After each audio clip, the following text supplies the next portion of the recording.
Hey, best friends. I'm Claire. I'm Yana. Welcome to My Best Friend's Book Club. We've got an exciting announcement. What are we doing to celebrate our 1-year anniversary? Kissing. On camera. Naked.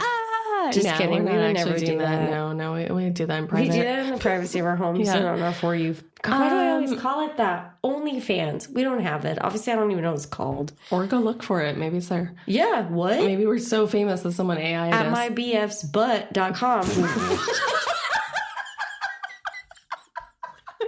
It just rolled off the tongue. It felt so natural. Honestly, if this is a business idea for us, email us. We've totally made a mockery of what we were going to say, though. Oh, absolutely. I'm so sorry. But hey, we have exciting things happening, and we are celebrating our 1-year anniversary over here at My Best Friend's Book Club by getting to tell you guys some answers we got to some questions we had for... Who, Claire?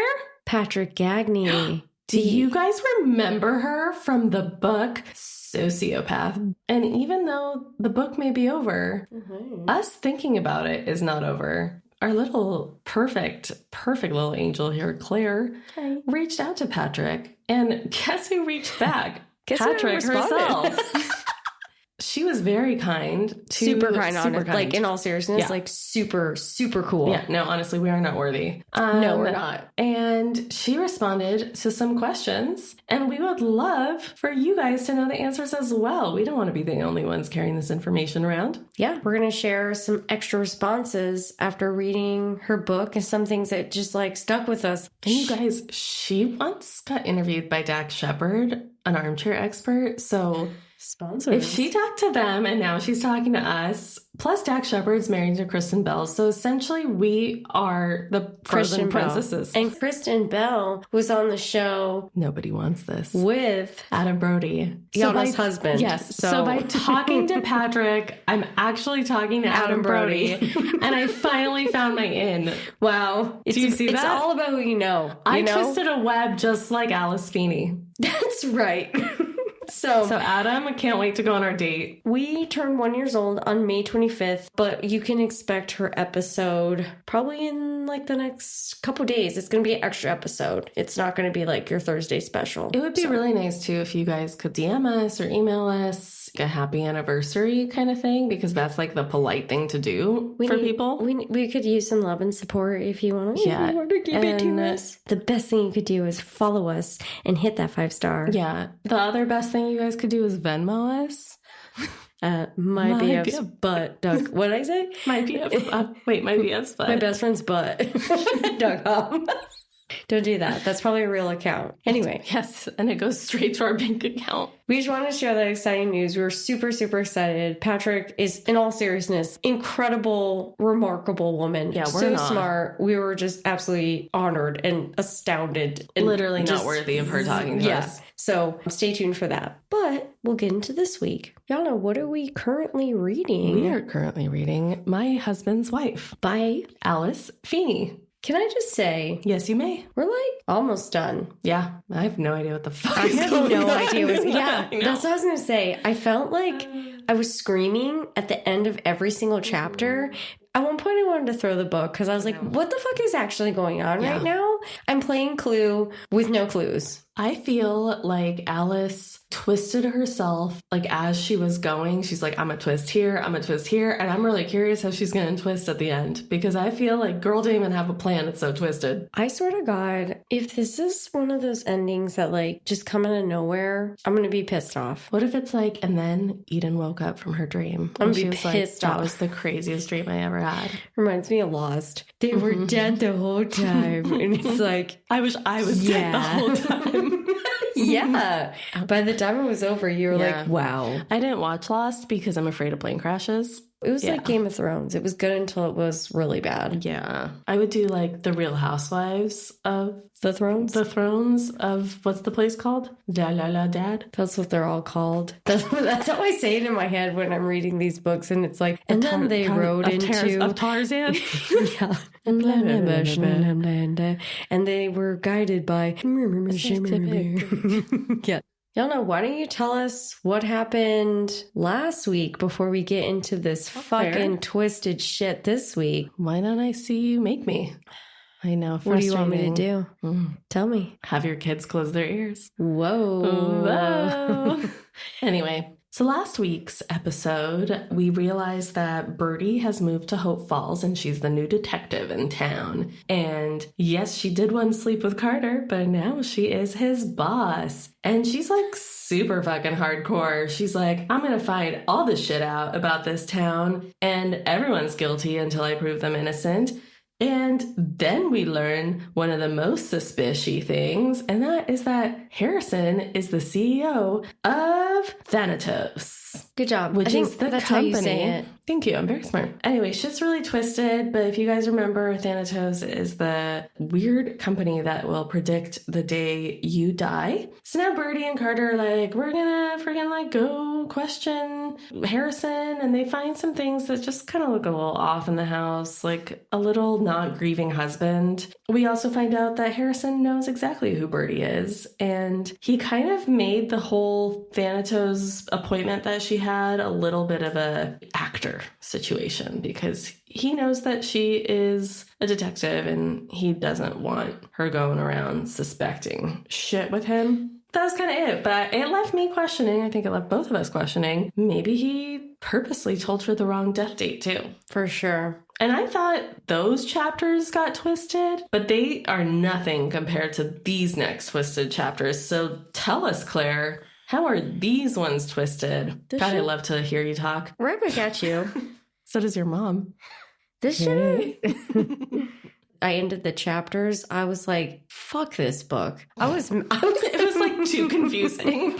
I was like, I have no idea what's going on here. But that also probably means it's good. Or it's really going to be a big letdown. But we'll see. We'll see. I'm sorry. I'm going to be positive. I'm sure it's wonderful, Alice. All right. Summary of this week. So we kick these chapters off with Carter. Mm-hmm. He's interviewing Diana Harris. Who is Diana? Well, Yana, she's the owner of the Saltwater Gallery. Oh. And this is the gallery that quote-unquote Eden had her show at. And she is given like major small town gossip energy. I love her. I thought you might. Like I would move to that town for her. She was kind of low-key hitting on Harrison also. Yeah. She's like, should I stop by with a counselor? Yes, you should. Anyway, in her interview with Carter, she says she thinks it's just the sweetest thing that Harrison helped put on this art gallery show for Eden. So this lets us know that this wasn't just like something that Eden did on her own. Harrison kind of set it up for her. Mm-hmm. Very suspicious, I think now. Harrison, I still think he's really obvious, but I think he's in my top of the suspects. He's really rising in the ranks for me. Yeah. Okay, but Harrison tells Diana to keep his involvement a secret, which I asked to you, Yana, is this a sweet gesture or a suspicious gesture? I think that if all the other stuff wasn't going on, I could see it being a sweet gesture of like, I'm trying to get my wife on her feet in this new town, getting to know people, being seen as an artist. But knowing that there's shady stuff going on, I'm finding it suspicious. Okay, then we cut to Carter. He's meeting with Birdie. Remember, she's his supervisor now.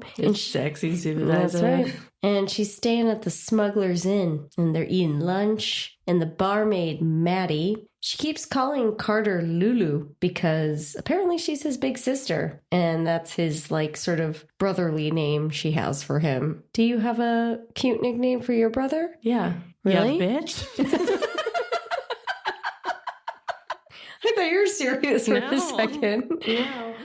Anyway, we also get some backstory about Maddie and Carter's parents. They ran the pub for like 30 years, but they lost it when a brewery bought it out from under them. And after that, they couldn't afford to stay in the village that they were born in. It's really sad. They moved to Spain. This sucks for them. And Carter and Maddie stayed. I'm not sure I fully understand this, but so anyone want to buy my job live so in I can Spain, but not this small? It doesn't. You know what? It's super not important to the story.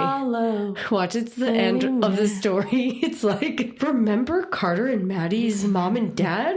They plotted this whole thing to get their pub back. Dude, I'll be pissed off if that happens. Moving on. This is the only home Carter's ever known, the pub, and he's a little sore that Birdie just kind of swooped in and took his job, and he's been working so hard to get this. I don't blame him. It's just like, maybe some background on Carter, because who knows what role this bitch is playing in this story. He's very confusing to me, but he's suspicious to me, and I can't put my He's at the finger top of my on suspect. So Birdie, she's obviously aware that, Carter's been working his whole life for this. And she's like, I respect you, Carter. So can you please go walk my dog Sunday?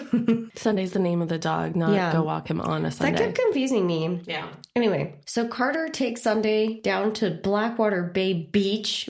And Sunday's out there swimming and having a jolly time. And then Carter's like, whoa, how do I get this dog back? And out of nowhere, he hears a whistle. And it's 2 specific notes, just like Birdie uses to get Sunday to come back to her. But Carter didn't do it because he says he can't whistle. So the dog comes running back. Birdie's not there. Carter's like, what the hell just happened? It is weird, but I think it leads up to a big moment that we're about to get to. Carter also sees a figure dressed in black on the far side of the bay. And when the figure sees Carter, this person takes off. Like super hard. And Carter tries to chase them, but they vanish into the cliffs like a ghost. Bye. And woo! And Carter's pretty sure, though, that this is Harrison Wolfe, Eden's husband. CEO of Thanatos. He doesn't tell Birdie this, though. We'll come back to this moment. So, before he can get a moment to kind of like process what happened with this whistle and the dog and the figure, is it Harrison Wolfe? He gets a call. And what's been found on the beach, Yana? A body. So while Carter is experiencing all of this, Birdie is chatting up his sister, Maddie, at the bar. And we find out that Carter is 28 years old, which, is fine. Birdie, we find out, is 40, and she's dying. Hey. Age is just a number, everyone. But Birdie, not us, Birdie is feeling that this is an age gap. She's just a little surprised that she managed to do... It probably is an age gap for dating. It is a pretty good one. But for boning? Get your bone. Get your bone, girl. You dying. That's what I tell Girl, you dying. Girl. And he probably can keep it fresh. Okay? A fresh bone. He's a fresh bone. He's probably got some strength and less arthritis, Yeah, absolutely. It's probably a good bone. 28 years of agility. He just started renting cars. We also find out that the whole village loves Carter. He's just the handsome cop man. Plus, they all probably took care of him when he was a baby. So Carter comes into the pub and he has Sunday, obviously. He can't just leave her dog. And he's like, Birdie, there's a body on the beach. And she's like, well, don't just stand there. Let's go. So they hike out to Blackwater Bay, which is actually quite a hike. I don't know if this is important. It just felt like I had to say it. But they get to the body, and guess who's near and around the body? Diana Harris. She says she swims there every day. I feel like I'm playing a game of Clue. And she said this, and then he said that, and he grew up here. It's like the mystery murder dinner things. The Onion, what's that Onion movie? With Daniel Craig. Movie? The Glass Onion? With Daniel Craig? And he's like, I do declare.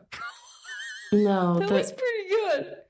Oh my God. No, it's Knives Out. Oh, Glass Onion, you're right. Glass Onion is a Knives Out. It's 1 and 2. What's the second movie? Mm-hmm. Oh my God, that's so weird that I remembered the subsection. Anyway, she swims here every day. I bet she doesn't. Who does that? That sounds like a terrible swim. It sounds very rocky and turbulent, but what do I know? Maybe she's ocean? Fit. Yeah, she must be fit as shit. She's lying. Hold on. Hang on to that. Hang on to your chonies. My knickers. Hang on to your knickers. So the body is a woman, and she has long blonde hair, and she's roughly Eden's height and build, but her face is totally destroyed. It's smashed in, probably from her fall, and you can't really tell her features. Diana was like, you probably can't even use her dental records. I know, that was weird. That was weird. Why would you say that? I would never say, I'm a true crime. You guys will probably never figure it out. I'm just like, stop. Yeah, you guys should probably just go away. That's weird. Look how super messed up it is. I swim there every day. I'm very not suspicious. That's so weird. You'll never be able to tell who this is. Diana also informs them that she's rolled the body over because there were a bunch of seagulls nipping at the body's face, its already mangled face. And she's like, hey, sorry, I know I probably destroyed some evidence, but I was trying to help this person. Diana's doing a lot in this set of pages here. She's doing too much. She's doing a great deal. She could be completely innocent, but she is saying some stuff that's very unfortunate. She also has a boner for Harrison.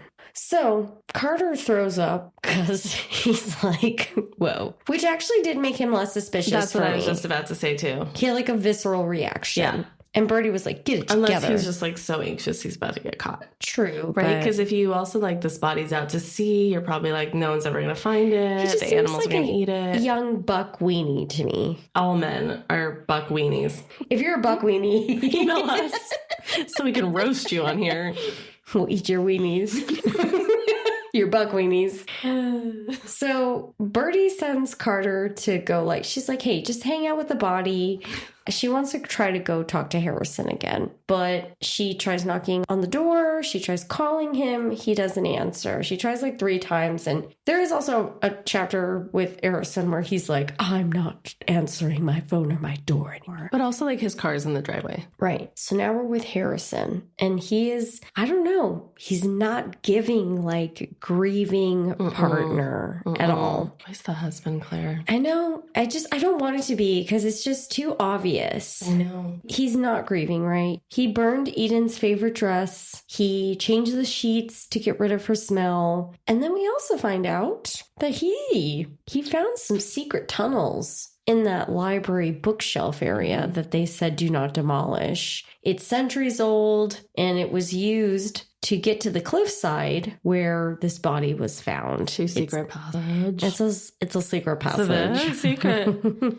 And we find out he's used these tunnels to sneak down to that beach. And he did it specifically to retrieve a burner phone that he says he planted on Eden's body. And then he snuck back home. And I was reading these pages and I was like, are we just getting a full confession right now? Is he saying that he killed Eden? Maybe there's multiple people working together. But then who's real Eden? Who's the Eden in the house Eden? Why would he do that? Who's running Eden? I don't understand. I don't understand. And I was like, is it really going to be that simple that it's just the husband? And then how does the whole knowing your death date play into it? I know. But he basically is like, yeah, I killed Eden. And you're like, am I reading this right? Is he planted the phone. He pushed her off the cliffs.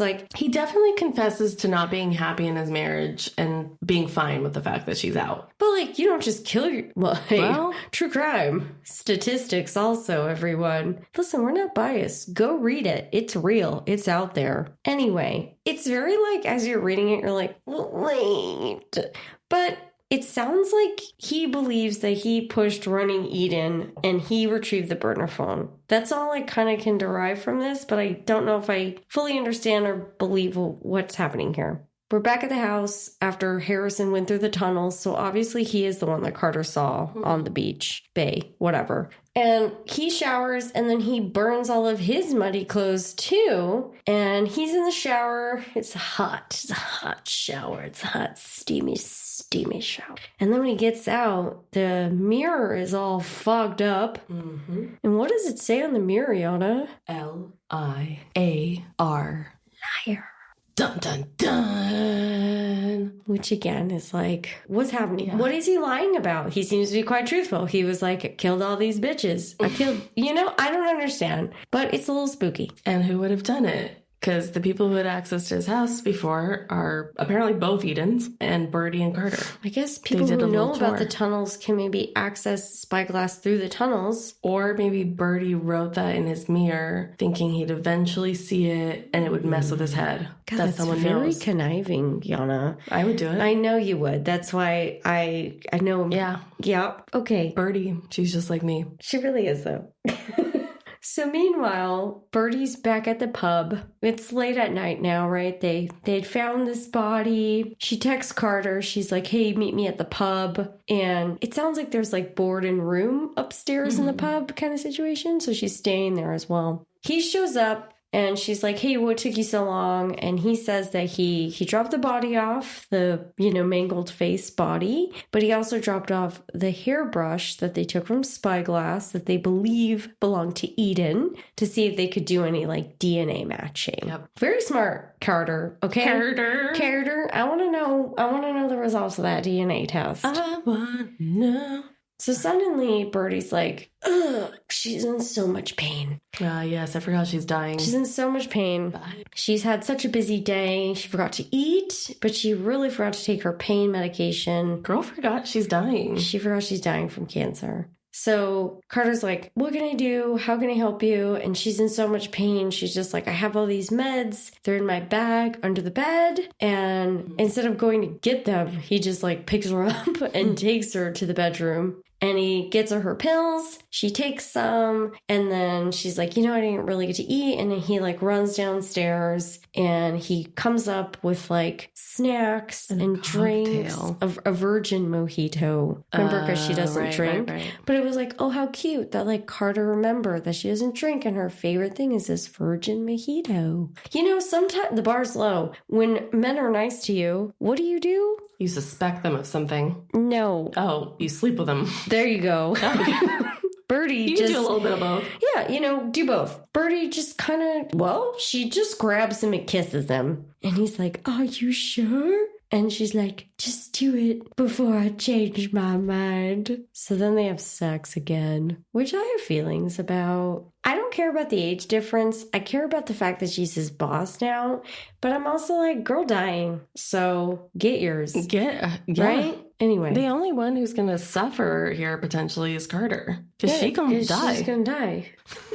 I also think that maybe Harrison really did lie about her death day. And I think so too. She thinks she's going to die sooner than she really is going to die. I agree. But he wants her to think that and live life like that, which is really dark, actually. Well, maybe also if she ends up finding out that her death date is wrong, she decides this company is just like a whatever and she doesn't investigate them or whatever. It's just bullshit. Yeah, it's just like another, tarot card reader, like whatever, just like whatever the fuck. That's fair. So now it's 4 a.m. and Carter sneaks out of the bed. But before he leaves, he goes through Birdie's medications and he recognizes some of them because his mom takes these pills for cancer. He's also like, Birdie keeps telling me the reason you didn't get this job was because you don't follow your gut and you don't have initiative. So he's like, I'm going to capitalize on this and I'm going to show her that I do. Because he's been wanting to go talk to Gabriella for a while. Gabriella is Harrison and Eden's daughter, if you forgot. He's like, I'm going to go visit this girl. And he drives over to the manor where Gabriella is staying. Remember, Birdie told him not to go, but he's like, I'm following my gut. I'm going to show this bitch I know what's going on. So remember, Gabriella, she's 18. She hasn't spoken in 10 years. She has a condition called selective mutism, which I wish I had. And I wish men had it. Basically, she has such a childhood trauma from when she got hit on the bike as a kid that she's locked herself inside of herself and she can't communicate anymore. It's not brain damage from the accident. It's like trauma. But it sounds like she's making progress because she is starting to whisper only to a specific person. And he goes in the room to meet Gabriella and she's painting Spyglass. Beautiful portraits of Spyglass in watercolors. And he's trying to talk to her. She ain't talking. Also remember, everyone, she's never been to Spyglass, supposedly. So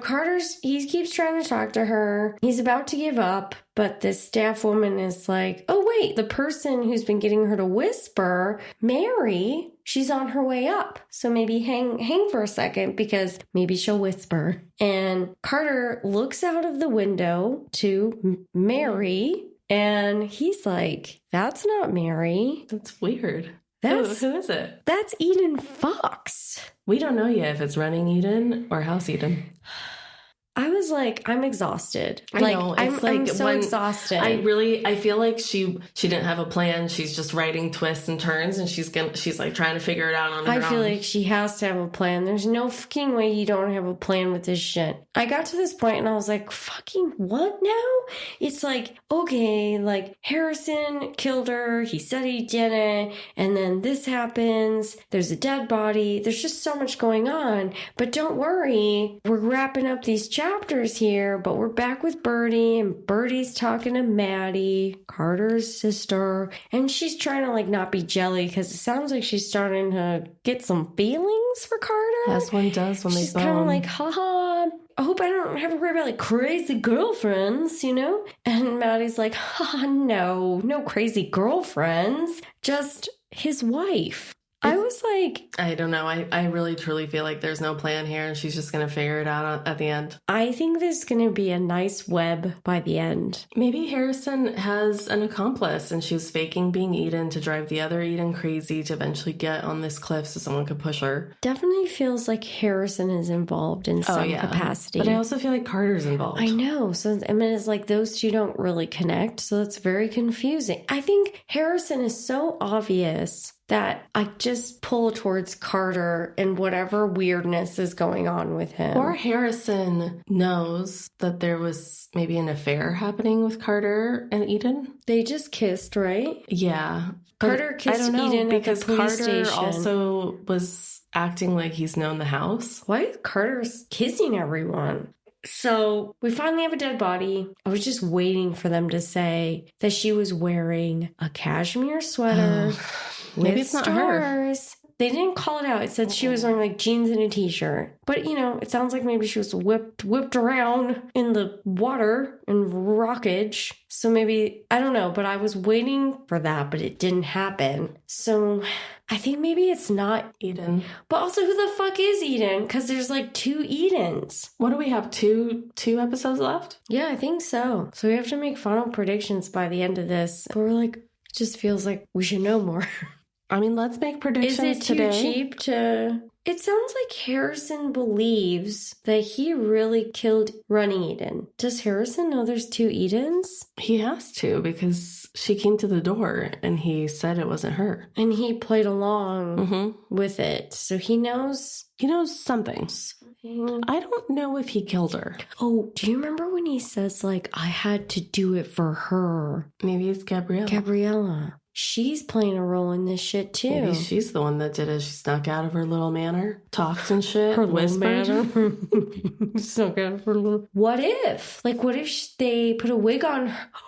Because she's the daughter. What if this caretaker of hers that she whispers to was the one pretending to be Eden Fox to mess with the wife? Because her and her dad had a plan to get rid of the mom. I feel like the daughter's involved. My top suspects right now are daughter, Harrison, Carter. But I feel like even if it was just the daughter and Harrison that did it, I feel like something suspicious is happening with Carter. And there's maybe he unintentionally set something up. But I don't know. Things are being weird. Maybe he has another thing that's like kind of relevant, but not. And I feel like telling us about the tunnels makes it seem like it's really Harrison. But maybe Harrison also let someone else know about the tunnels so they could use them. And Carter's just like been in the town forever. You know, it seems like he knows everything and everyone. He talked about how there's like rumors that there's tunnels from this beach to Spyglass. I don't understand. I don't know. So, I mean, if gun to your head right now, who do you predict did it? Hold on. I'm going to kill your whole family. Bye. Just kidding. Just kidding. Okay, wait. Love you, Mom. So we're trying to solve for who killed Eden? Yeah, gun to your head. Who's guilty? Wow, someone's already shot you. I guess I died then. Hold on. But did you die twice? You're so annoying. I know. That's why no one loves me. I know. Can it be 2 people? Yeah. Is this shot worthy? Like, if I'm wrong in the next episode, I get punished? Oh, I'll punish you. Because you've been bad girl. Now I feel like the stakes are higher. Okay, I'm going to say... Listen, the gun is moving from your head to your dogs. I have... that I care about. I'm going to say I can't get over my suspicion for Carter. He's also hidden this wife this entire time. Who the fuck is his wife? I'm going to say Carter and Gabriella. Obviously, Harrison plays some kind of role, but I feel like those are my top two. I'm going to say Harrison and Gabrielle. That feels too obvious. I know, but maybe that's the simplest of things. Sometimes the simplest answer is the right answer. That's right. Who could Carter be married to? Do you think we've met them? And what the fuck is up with Diana with all her fucking suspicion everywhere? Maybe his wife died. Happens. I bet you she was covering for Harrison because she's got a boner for him. He probably used his looks with her to... And he swooned her at the gallery. And then what does having a death day have to do with things either? There's too many pieces and none of them are fitting together. The only other thing is Harrison did say something about how after Gabriella had her accident, he really went down that rabbit hole trying to figure out the death dates, right? Wait. Say more. It's coming back to me, but not all the way. Where it's I think that's what set him into this panicked after the accident and living through that I think he was trying to figure out people's death dates so that he wouldn't have to live in fear of them dying until it was actually time. I mean, he's obsessed with his daughter. Great. Maybe his one good quality so far. He almost seems like a madman in service of his daughter. Mm-hmm. He's never forgiven Eden for the accident, even though he was also up there boning her. Do you think when Gabriella said, "You're not my mother," Eden was really not her mother? Well, I think whatever Eden came was not the Eden that was running Eden. Unless she is and she's now working with her. Mary? I don't know what the fuck is going on, There's too many pieces, right? There's everyone right now, it's everyone's guilty. I do declare. Daniel Everyone's Craig, guilty. please sponsor us. Did you know he's married from the girl from The Mummy? Rachel Weisz? Yeah, she's married to Daniel Craig. Yeah. Isn't that weird? Isn't she in Johnny Depp movies too? She looks a little bit also like Winona Ryder. Maybe that's why you're thinking of Johnny Depp. I think she's got a little bit Winona in her. You got a little bit Winona in you. I wish I had a little bit of you in me. That can be arranged. How? Fluids. Oh, yeah. She means coughing in my face. Speaking of which, what's your food rating? Oh my God. Pages? I'm going to go with nerd rope. That's so random. Because I feel the rope piece is our story. And all the little nerd pieces on the sides are the little tiny bits and details that are getting fucking twisted. And they're all different colors and they're all different sizes. And I'm fucking confused. And the textures are all weird because I got this rock hard shit that's hurting my teeth. And I'm also dropping several pieces as I eat it because nothing's really holding on tight. It's chaotic. And then in the middle, I just have a completely different textured rope. Yeah, it's the chaos. It's the I just fucking can't get a grip on fucking anything. It's a good thing it's a rope. Fuck. Get it? Grip? Because it's a rope? Claire, what's your food rating? Okay, I think I got a good one. Okay. King cake. What the hell is that? That you eat on Mardi Gras? Oh, where it's the big donut. Yeah. And it's really good, but there's a baby in it, you know? It's just the way you said it. If you don't know about this cake, listeners, it's a Mardi Gras. And it's not a real baby. You're right. It's a big bundt kind of thing, but it's flatter and bigger. Like a big donut. And then, as tradition, you put a little fake... A little fake plastic baby in it, and it's whoever eats the baby. Mm. Or you don't want to eat the baby. You're my small little plastic baby. You want the baby. I want your baby. As you're eating it, you're oh, am I going to chomp on that plastic little baby? Am I going to choke? This is crazy. It tastes good, though. But who got the baby? Did I get the baby? It's wow. It tastes good, but there's a lot of anxiety. You also want the baby at the same time because you want to have the good luck. Yeah. Remember Magic School Bus? Yeah. Sometimes I wish that I could be on Miss Frizzle's school bus inside your body. Why? I just love the way you work. This feels like an insult. No. I just wish more people were like you. This feels like an insult. No, it's a fully You're calling compliment. me Magic School Bus. No, I'm calling you worthy of Magic School Bus exploring you. Whoa. You can explore my Magic School Bus whenever. We gotta go. Bye, guys.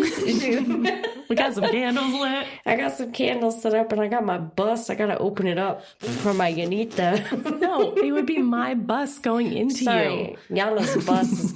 I'm opening up my passageway for Yana's bus.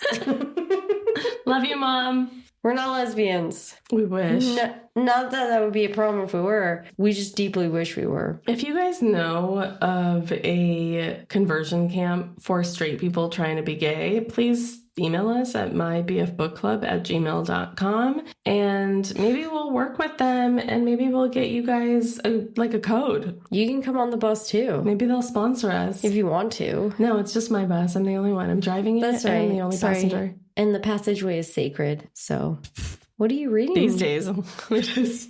Yana, what are you reading right now? I have not started reading it yet, but it's my new book, and it is called The Correspondent, and it has hella good reviews, and it is various letters to various recipients. You're a various letter. In which this woman examines her life. Is this a memoir? No. Oh, okay. Sorry, I felt bad that I made fun of it. You should feel bad anyway. I don't feel bad at all. But yeah, it's correspondence through letters. So you just read like one letter at a time, but it's the story through that. This was picked by my friend Elle. I don't want to give away her identity because I don't want her life to go up in shambles from the paparazzi stalking her. It's hard being connected to such famous people. Absolutely. I'm sorry to all my friends whose lives have been like upended, whose children, they have to, the faces of which they have to blur. Anyway, Claire, what are you reading? My sweet, sweet cheesecake with lemon custard berries.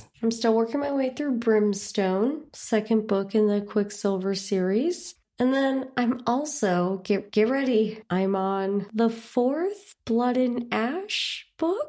I don't read it. It still makes me want to physically harm myself, but I'm listening to it. And I swear to God, if anyone's listening to these books, I'm going to do a post about this because it's actually making me want to tear my ears out. When she says ether, she goes, the ether. Every time. See, fucking ether. Listener, if when you listen to us, you want to die and pull your ears off, email us. MIBF Book Club. And leave a review because no publicity is bad publicity, as I've said before. And some people want to listen to those kind of podcasts, so tell them about us. Tell them we read and tell them you don't have to read if you don't want to. This is our new thing. We're part comedy, part literary chaos. Part absolute assholes.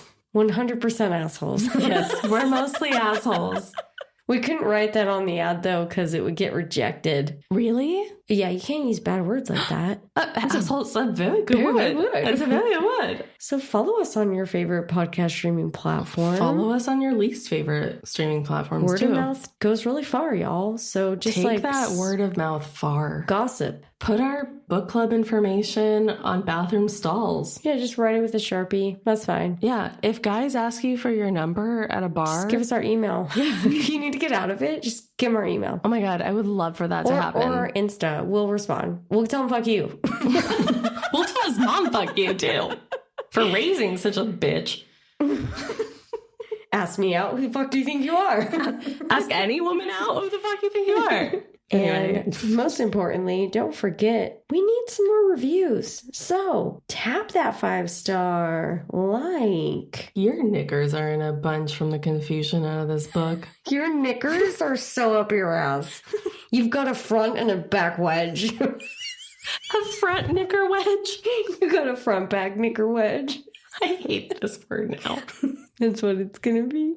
And we just love to read. We do. We don't have a lot else going for us right now. Reading brings us so much joy. And not much else does. And we just like to hear stories and hang out. And dream of different lands. Yeah, and talk some shit. Oh, yeah, we do love that a lot. That's why we started this podcast. So we would have a platform for talking shit instead of just over drinks and dinner. You have to suffer through it. It's like you are the magic school bus into our friendship. There's a lot of analogies today. Yes. But you know what? we're gonna be just as confusing as Alice is. Absolutely. So you're welcome to. We go together like rama lama lama, ding ding ding ding dong. So if nothing else, remember, keep on reading and get your knickers in a bunch.